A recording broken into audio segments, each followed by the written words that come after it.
Olá pessoal, boa noite. A última vez que eu estive aqui conversando com vocês foi no momento da ceia. Eu não sei quantos de vocês lembram.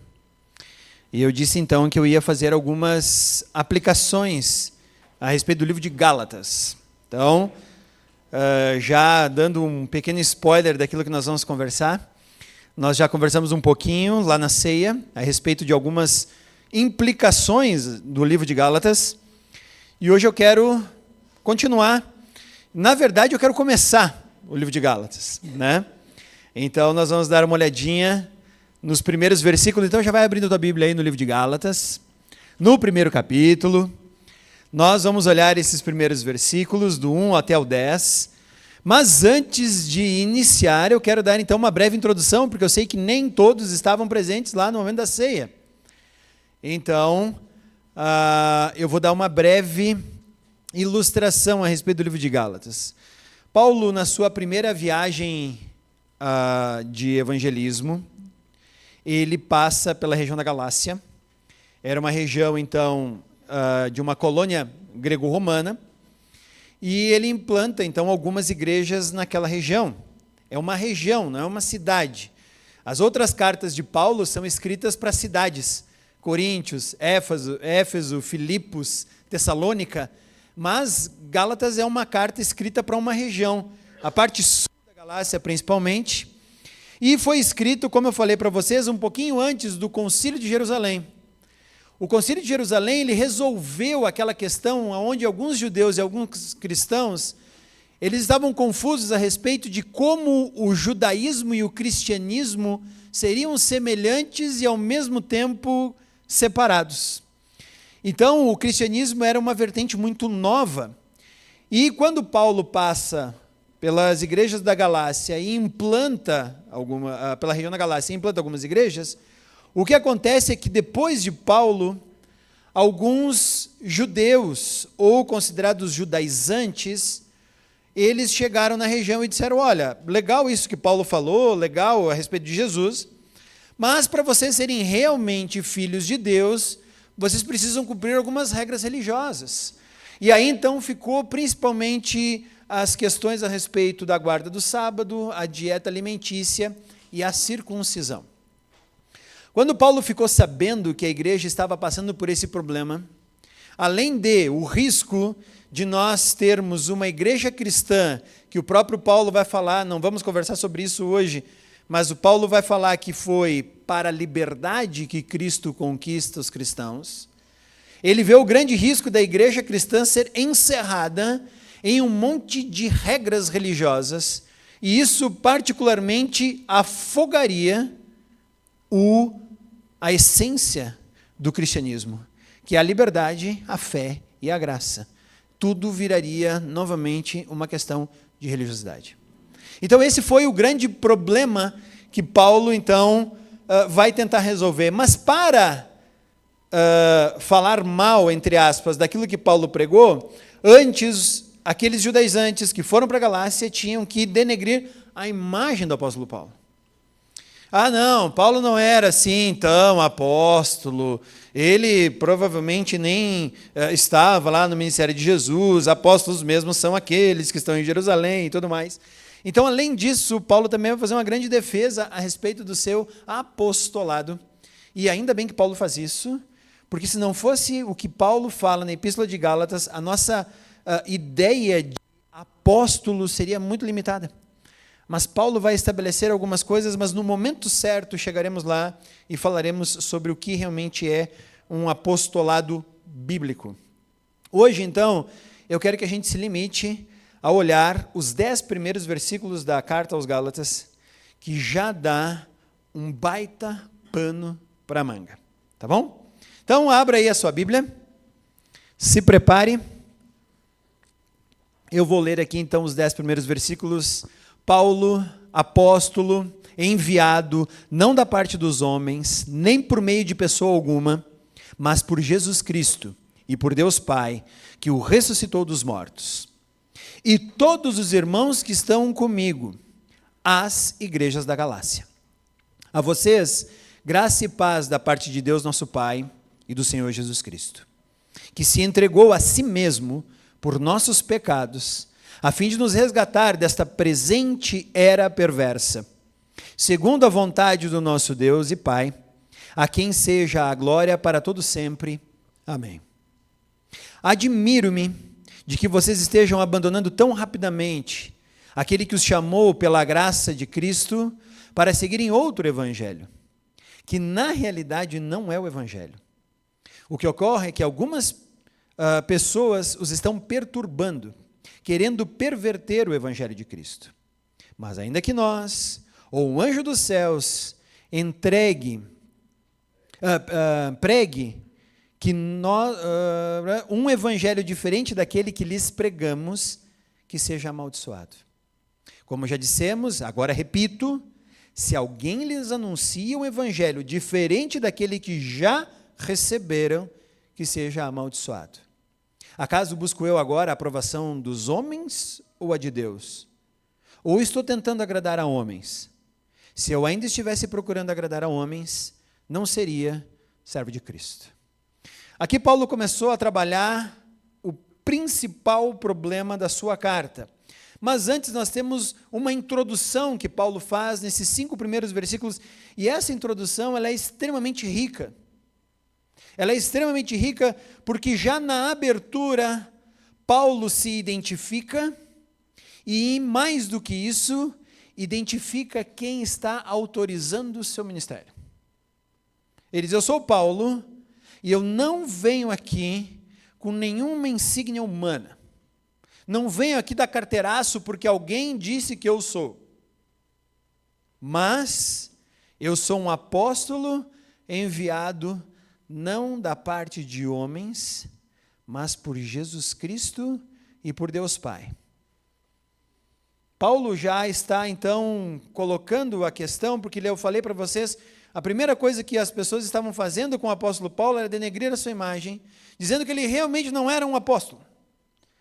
E ele, então, agora diz: olha, eu sou apóstolo, nenhum homem me chamou a não ser o próprio Cristo para fazê-lo. Quando nós estudarmos sobre apostolado na igreja, nós vamos voltar a esse versículo aqui, porque aqui está a primeira questão a respeito de apostolado. Mas Paulo continua dizendo assim: não só eu, mas todos os irmãos que estão comigo. Não estou isolado, não estou sozinho, não sou o único que prega essa verdade, tem bastante gente comigo, e então eu e esses meus irmãos que estão comigo, na autoridade de Deus que investiu em mim, o fato de eu ser apóstolo, mando a vocês, igreja da Galácia, a graça e a paz da parte de Deus nosso Pai Jesus Cristo, que se entregou a si mesmo por nossos pecados. E eu quero que você guarde esse termo agora, a fim de nos resgatar desta presente era perversa. Para mim, essa é a parte mais importante dessa abertura de Paulo. A palavra era. A palavra era, aqui, está falando sobre um tempo. Está falando sobre um período de tempo. Mas que, neste momento, é chamado por Paulo de era perversa.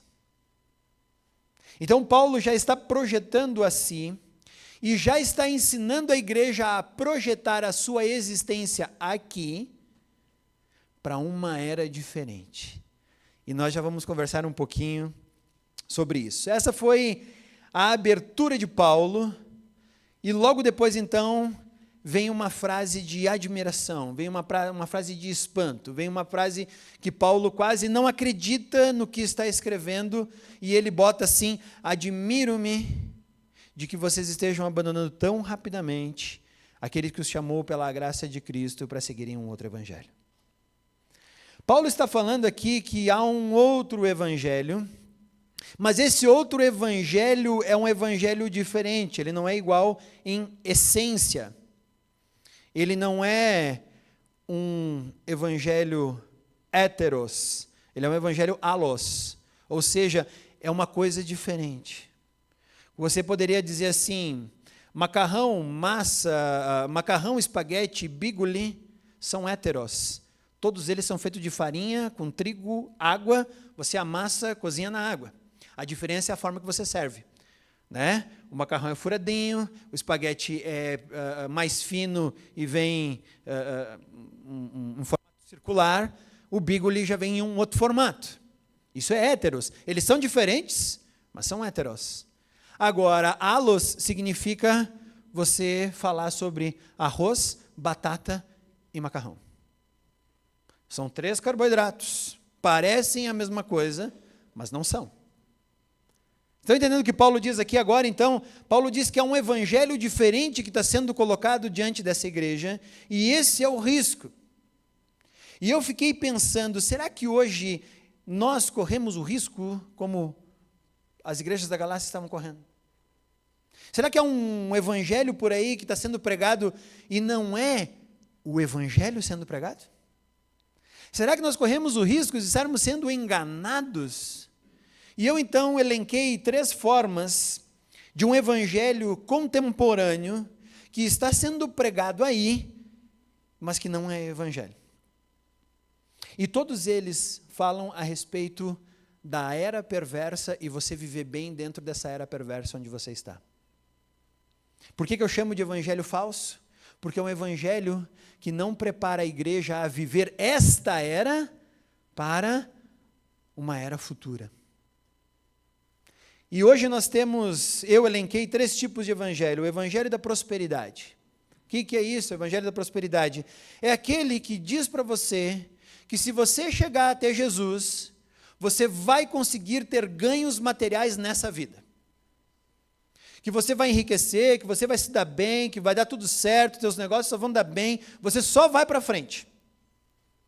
A galera lá vai dizer que se você aceitar Jesus, amanhã a tua casa velha virou um apartamento de 2 milhões de reais com frente para o mar.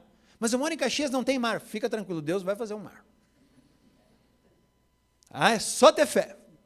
O que vai acontecer com a galera se as bandas cair? Não sei, mas vai ter mar. Então, o evangelho da prosperidade, ele é um falso evangelho, porque ele diz que você terá ganhos materiais aqui, hoje. E aí ele pega todas as pessoas que são pobres, materialmente falando, e diz que elas não têm fé, que elas não são cristãs, que a fé delas é uma fé irrelevante, uma fé que não existe, porque Deus vem para te dar ganhos materiais. E aí a gente pega esse próprio apóstolo Paulo aqui, coitado, que morreu pobre, sem família, sem filho, sem esposa, preso, mandado ser decapitado pelo imperador romano, e a gente diz assim, pô, esse cara não tinha fé, esse cara está fora do evangelho. Essa é a aberração do evangelho da prosperidade. Mas tem mais, porque também tem a teologia da libertação. Vai dizer que história é essa, teologia da libertação? A teologia da libertação, ela diz que quando você aceita Cristo, você vai obter equiparação e ganho social. Lembra? A prosperidade é material. A da libertação é social. Que Cristo, na verdade, veio trazer uma mensagem para nos equiparar todos socialmente. Não podemos mais ter classes, não podemos mais ter nada de diferente e tudo mais. E, de novo, nós vamos olhar para Paulo aqui, e Paulo, coitado, ele vivia numa época onde classe era o que mais tinha. Tinha o imperador, você não podia tocar, não podia mexer, não podia falar. Tem os ricos e os nobres, e tinha os pobres. Mas o pessoal enfraquece a mensagem do evangelho, dizendo que Cristo veio para fazer uma equiparação social. E, de novo, por que é um falso evangelho? Porque a equiparação social é aqui. É claro que no céu nós teremos uma equiparação social, mas, na verdade, nem essa sociedade nós teremos. Vai ser uma coisa completamente diferente, nós já vamos ver isso. Mas por que é um falso evangelho? Porque, de novo, diz que você vai ter ganhos sociais aqui. Teologia da prosperidade é um evangelho pervertido. Teologia da libertação é o evangelho pervertido. Mas hoje nós temos também a teologia coaching. Que fala a teologia coaching? Ela diz que você vai obter nessa terra aqui ganhos conforme teus objetivos profissionais e pessoais. Você está aqui para ser feliz. Então nós estamos aqui para ensinar você a chegar na felicidade. E olha que beleza, Cristo vai junto com você. Todos os teus pensamentos, todos os teus objetivos, todas as ideias que você tem, elas são boas, devem ser promovidas, e você tem o direito de alcançá-las. Nós apenas vamos te dizer como você coloca Jesus para dar um improve, para dar uma turbinada nesse negócio. E de novo, a teologia coaching é um evangelho pervertido.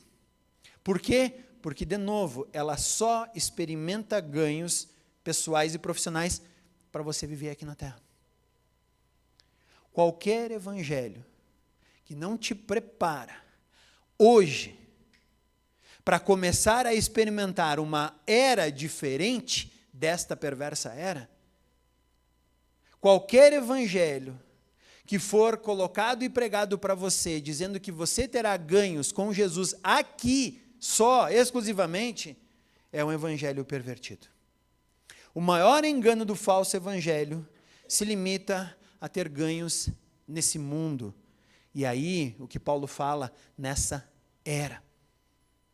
Aonde, por ação humana, e aí o que é as ações humanas? Oferendas, sacrifícios pessoais, então você vai ajoelhado até lá, você vai a pé até não sei aonde, você vai nadando até não sei aonde, ou por algum patuá religioso que foi ungido, ou que foi bento, ou que foi mergulhado lá no Rio Jordão, ou sei lá eu onde é que foi colocado aquele patuá, ou por meio de uma indulgência que você faz, então você tira dinheiro do teu bolso e você faz uma negociata com Deus, tu aposta com Ele, dizendo, Jesus, as tuas ações estão rendendo bastante, quero botar a minha vida ali, para quê? Para se multiplicar. Qualquer uma dessas tentativas é tentar alcançar um falso evangelho. Um evangelho que se alcança por meio de qualquer motivo religioso, que não, única e exclusivamente, a cruz de Cristo, é um falso evangelho. É o evangelho pervertido. É o evangelho que não deve ser seguido. É o evangelho que não deve ser ouvido. E o próprio Paulo diz, se ainda alguém falar isso, que seja amaldiçoado. Porque não está pregando o evangelho de Cristo. Esse falso evangelho está sendo oferecido a rodo a todos nós. Nós precisamos de muita sabedoria, porque esse falso evangelho é oferecido de púlpitos, é oferecido por meio da televisão, é oferecido em vários canais do YouTube, é oferecido por meio de livros, é oferecido por meio de músicas. É o evangelho de vem a mim. É o evangelho de eu quero ganhar tudo. Se eu tenho benefício, é isso que eu quero. É aquela música que diz que Deus vai nos dar tudo aquilo que nós queremos, mas esquece de dizer que a gente tem que se ajoelhar, se humilhar, perdoar, ouvi-lo, né, quebrantado. Não tem. Nessa presente era, em que todo mundo está com medo de ser cancelado, Paulo nos dá a letra dizendo, não tenho medo de ser cancelado por ninguém. Porque se estivesse eu aqui tentando agradar a homens, jamais conseguiria ser um servo de Cristo. Nessa presente era, aonde para nós sermos aceitos é mais importante do que sermos verdadeiros, então nós vamos omitir tudo aquilo que for verdade, porque as pessoas não querem ouvir a verdade. Elas querem ouvir coisas boas, legais, engraçadas, divertidas, mas a verdade não. Nessa presente era perversa, aonde falar o que as pessoas querem ouvir é melhor do que falar o que as pessoas precisariam ouvir. O evangelho dessa presente era perversa, aonde agradar é mais importante do que desafiar as pessoas. Então você tem que ouvir tudo e qualquer coisa e dizer, não, legal, é isso aí mesmo, vamos continuar. Mas eu estou cada vez mais atolado, não tem problema, continua fazendo aí. Tá? É assim mesmo. Aonde ser popular é mais importante do que ser fiel, o evangelho está agonizando. O evangelho está se perdendo. Por quê? Porque nós não temos pessoas corajosas o suficientes para dizer o que Paulo disse, se eu ainda estivesse procurando agradar a homens, não teria como ser servo de Cristo. Nós não podemos nos conformar com a maré que está acontecendo ali. Nós temos que nos opor a isso, nós temos que dizer um basta, nós temos que levar essa verdade, que é justamente o que Paulo está fazendo na região da Galácia. Nós nunca teremos o evangelho pleno, se esse evangelho pleno é escravo da opinião humana. E hoje, eu não sei, talvez nós vivamos a era da maior arrogância do mundo, porque todo mundo tem a sua opinião. Nem é mais a Bíblia. Você chega lá e diz assim, cara, olha só o que a Bíblia fala aqui. A pessoa, não, mas eu tenho a minha opinião é maior que a Bíblia. Eu não creio assim. Minha opinião está maior, está acima. Aí você tem que se curvar a esse Deus que está na sua frente, que você não percebeu, e você tem que dizer, sábio do mundo, não pensei que estava diante do Criador, lamento por isso, mas derrame agora a sua sabedoria sobre mim. Todo mundo tem opinião, todo mundo virou seu Deus, e a maldição de Gênesis capítulo 3 é hoje evidenciada a respeito disso. Como Deus, vocês serão conhecedores do bem e do mal.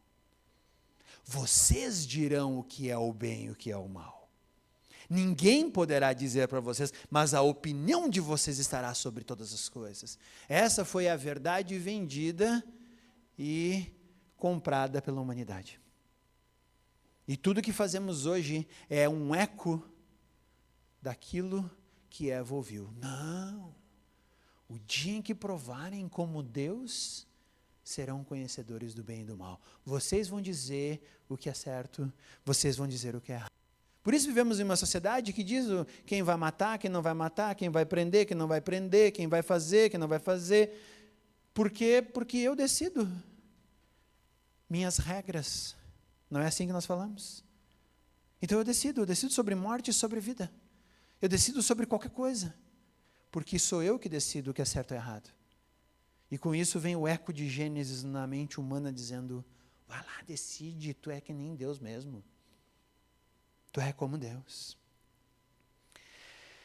A proposta do Evangelho vai muito além dessa era perversa que você e eu estamos vivendo.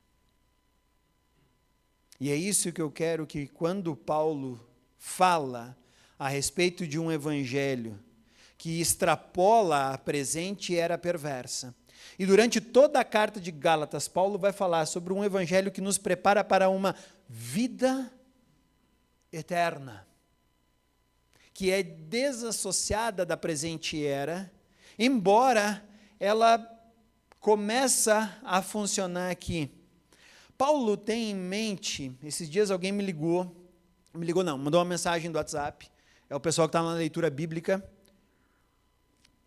e disse assim, Edgar, me explica um pouquinho aí como é que o judeu entendia a vida eterna, qual o conceito de vida eterna, porque eu estou lendo aqui o Antigo Testamento, junto com o pessoal que está lendo a Bíblia, né? Hoje nós lemos o livro de Lamentações, né? De Jeremias.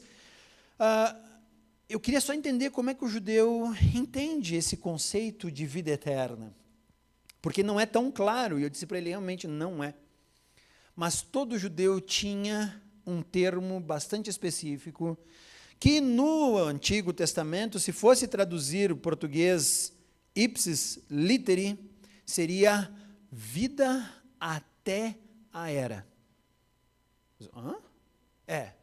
O termo vida eterna no Antigo Testamento, você dificilmente vai encontrar, porque em hebraico, se você fizer a tradução livre do termo kahayolam, é vida até a era.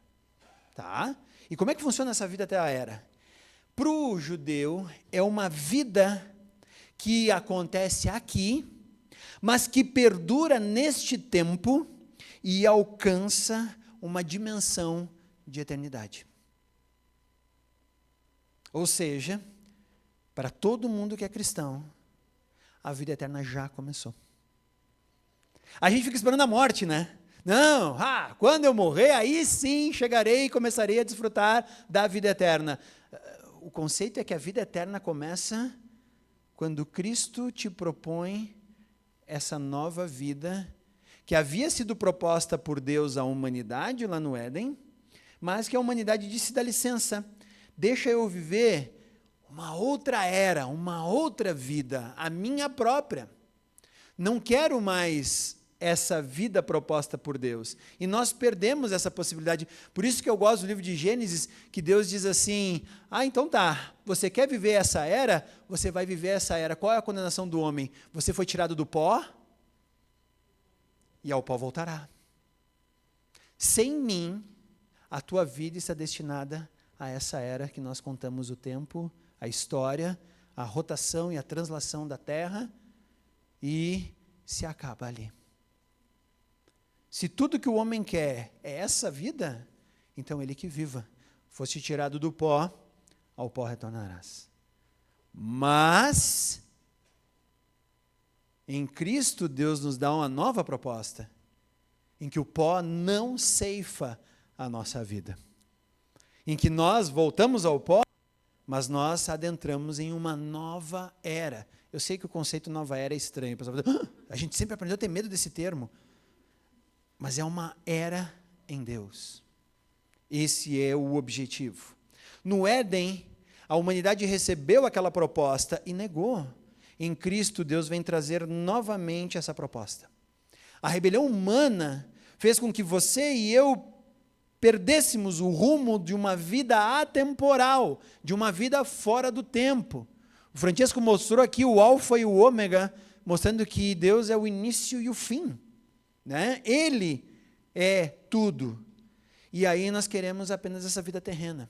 Só que por querermos essa vida terrena, acreditamos em um evangelho tão pequeno, que vai nos dar favor para essa vida aqui. E aí nós vamos atrás da teologia da prosperidade. Por quê? Porque eu quero prosperidade aqui. Eu quero ter cada vez mais coisas aqui. Eu não quero ter pouca coisa, eu quero ter muita coisa. Por isso o tamanho de nossas casas, ele tem aumentado absurdamente por meio das eras. Antigamente, qualquer lugar guardava tudo que você precisava. Já hoje não. Provavelmente você já está pensando em ter uma casa maior, com mais coisas para guardar um monte de coisa. Por isso que se multiplica até mesmo os lugares que locam containers para guardar o que você não usa. Eu pergunto, se eu não uso, para que eu vou pagar um container? Mas a gente faz isso. Se você tem um container alugado, não fique chateado comigo. Eu só acho estranho. Vende aquilo, vai lá, desapega, como diz lá a galera, né? Porque é estranho, mas aí nós vamos acumulando. Né? Aí, puxa vida, quando eu comprei essa casa aqui, eu só tinha uma bicicleta. A garagem estava ótima, dava para tudo. Agora tem 2 carros, tem que deixar um fora. Minha bicicleta está lá pendurada no teto, tem que comprar mais um carro, como é que eu vou deixar o carro fora? Tem que pagar o seguro do carro. E aí a coisa começa a ficar cara. E aí nós vamos começando a viver, não, mas daí não dá para pagar tudo que eu preciso, tudo que eu gostaria, tudo que eu quero, tudo que eu já tenho. Então, bora trabalhar mais, bora trabalhar 15, bora trabalhar 16, bora trabalhar 17, dizer, papai e mamãe amam vocês, por isso que a gente está trabalhando, para vocês ficarem ali na creche, para a gente ter um monte de coisa em casa. Então, não fiquem bravos quando papai e mamãe não estão aqui. Eu digo, opa, mas o que é importante? Mas nós estamos lá, acumulando, guardando. Por quê? Porque temos uma perspectiva apenas para essa era, da qual talvez vamos viver 10 décadas. 12 décadas, tá bom 120 anos para você? Para mim, por favor, já está demais. Mas, é isso. Para minha sogra já são 8 e eu já estou achando demais. Não, mas eu já preparei. O funeral mais oneroso que eu farei vai ser o da minha sogra. Só em foguete já comprei R$8.000. Fora os garçons, na hora de botar pro buraco lá, servindo champanhe. Seu Clóvis, vou comprar um espumantezinho lá. Brinde! É. Brincadeira. Tadinha da minha sogra. Nós temos que viver numa nova perspectiva, galera. Miseráveis somos nós se tudo o que temos do Evangelho é para essa perspectiva. Ou talvez para a questão social. Não, nós vamos agora sim, teremos uma sociedade igualitária e tudo mais. Cristo não veio apenas para tornar uma sociedade igualitária. Ou eu já sei onde é que eu quero chegar, eu já tenho todos os meus planos, só me ensina, só me instrua, é a teologia coaching, como é que eu faço para chegar onde eu quero e ainda levar Jesus e o Evangelho? É só o que eu preciso. Puxa, é muito fraco pensarmos em um Evangelho só para isso. Em Cristo nós temos novamente uma oferta de alcançarmos uma vida até a era. João capítulo 3, versículo 16, se você quiser pode abrir. João capítulo 3, versículo 17, desculpa. 16 o pessoal já estava começando a citar, né? Não, te peguei, malandro. João capítulo 3, versículo 17, Jesus fala: pois Deus enviou seu Filho ao mundo, não para condenar o mundo, mas para que ele fosse salvo por meio dele. No Evangelho há uma proposta completamente nova, da qual essas coisas que vivemos agora são apenas uma sombra. Cristo veio nos oferecer uma vida que agora ela vem à porta aqui, por isso que na oração do Pai Nosso é: venha teu reino. Venha já o teu reino agora. Que ele seja aqui na terra como é no céu. E como nós demoramos para entender isso? Então a vida eterna inicia agora, aqui. Por isso que essa vida agora precisa ser vivida numa nova perspectiva. Por isso que o cristão precisa ser completamente nova criatura. Se você pegar Romanos capítulo 12, esse sim é o conhecido, 1 e 2, eu rogo pelas misericórdias de Deus que ofereçam vocês mesmos como sacrifício vivo, santo e agradável a Deus. Esse é o culto racional de vocês. Não se amoldem ao padrão deste mundo, mas transformem-se pela renovação da sua mente, para que sejam capazes de experimentar e comprovar a boa, agradável e perfeita vontade de Deus. A vida eterna começa aqui agora. Por meio da transformação e da proposta que o Espírito Santo vai fazer em nós. Paulo ainda vai continuar em Gálatas, mas hoje eu quero que você entenda que é uma vida que precisa ser vivida em uma transformação. Não dá para viver a vida eterna proposta por Cristo com os mesmos valores que eu tinha quando eu não conhecia Cristo. Essa é a questão. Quando eu vou evangelizar alguém, eu faço todos os passos do evangelismo, mostrando aonde perdemos a oferta dessa nova vida, como foi que Deus preparou novamente a oferta dessa nova vida, como em Cristo nos apropriamos dessa nova vida e como pelo Espírito Santo passamos a viver aqui. Mas antes, no primeiro encontro, eu peço para a pessoa me listar 5 principais objetivos que ela tem na vida. E ela vai lá, fala: eu quero isso, eu quero aquilo, gostaria de tal coisa, beleza. Na última, eu pergunto para a pessoa fazer o mesmo exercício. Me mostra 5 objetivos que tu tem para a tua vida. Se forem os mesmos do início, eu começo novamente lá em Gênesis, dizendo aonde perdemos a proposta da vida. Não tem como aceitar o Evangelho sem transformação. Não tem como entender a nova proposta de Cristo sem uma mente nova. Porque aí nós vamos estar tentando viver um Evangelho eterno num mundo finito. Por isso que toda a proposta do Evangelho que não visar a vida até a era, é uma proposta fraca. E aí Paulo fala: se alguém vier pregar para vocês um Evangelho cuja perspectiva seja apenas a religiosidade e a vida aqui, a respeito do que comer, que dia guardar e circuncidar, que seja amaldiçoado, porque essa pessoa está pensando apenas na vida aqui. E a proposta do Evangelho é muito, muito maior. Por isso que o Evangelho, sendo olhado na vida aqui, na perspectiva dessa vida apenas, é uma afronta ao próprio Cristo. Por isso Paulo fala que seja amaldiçoado. Não está levando Cristo a sério. Pegou aquela cruz que é eterna e colocou para a gente viver só essa vida aqui. Mas aquela cruz, ela envolve uma fé salvadora que justifica.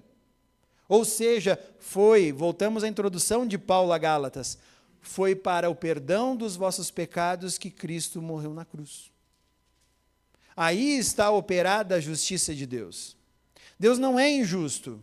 Alguns países por aí permitem que a sua justiça seja operada de tal forma que pessoas que cometeram crimes possam estar aonde quer que elas estejam. Mas Deus não é assim. Deus opera a justiça. Mas Deus só opera a justiça quando a pena é decretada e afirmada e cumprida. E como é que isso aconteceu? Na cruz. Toda ofensa que nós levantamos contra Deus foi paga no momento da cruz. Você e eu já não andamos mais por aí sob a condenação. Nós andamos agora na via do perdão.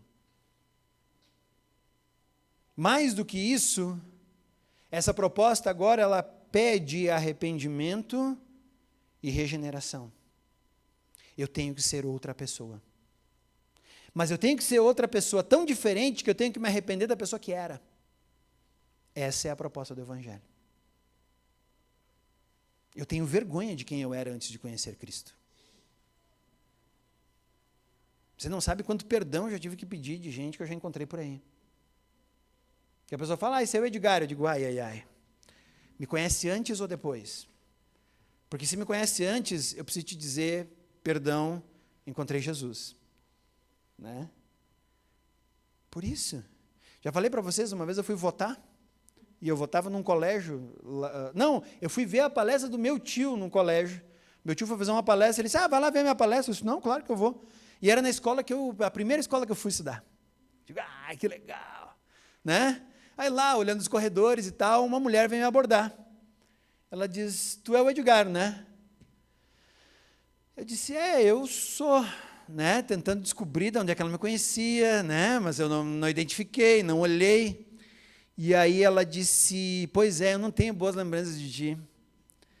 Eu disse, me perdoa, nem eu tenho muitas boas lembranças de mim mesmo, mas eu encontrei Jesus. Ela disse, não, eu fui tua colega, meu nome era tal, e nós estudávamos na mesma turma, e era impossível, não dava para aguentar.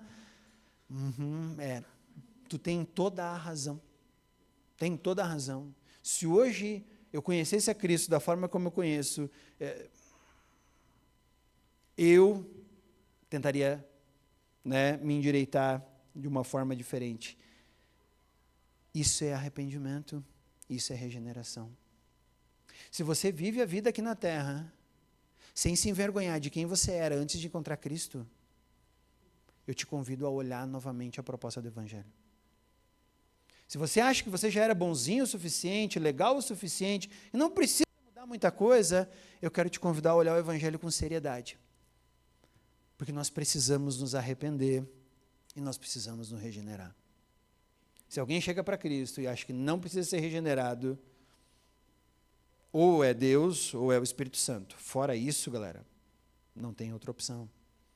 E aí, depois disso, há uma santidade a ser vivida. Por quê? Porque agora nós vamos viver uma vida de santidade. Por isso que cristianismo não é, o que a tua igreja deixa fazer, o que tua igreja não deixa fazer, não tem nada a ver com o que a igreja me deixa ou não fazer.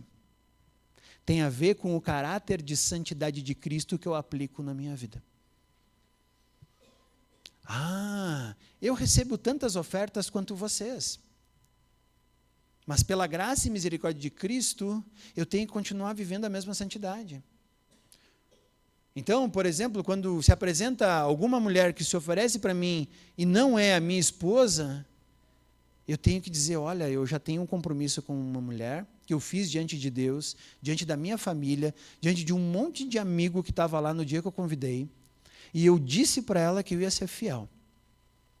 E o seguinte, agora eu tenho Cristo e eu preciso que o caráter dele seja exatamente o que eu reproduzo por aí.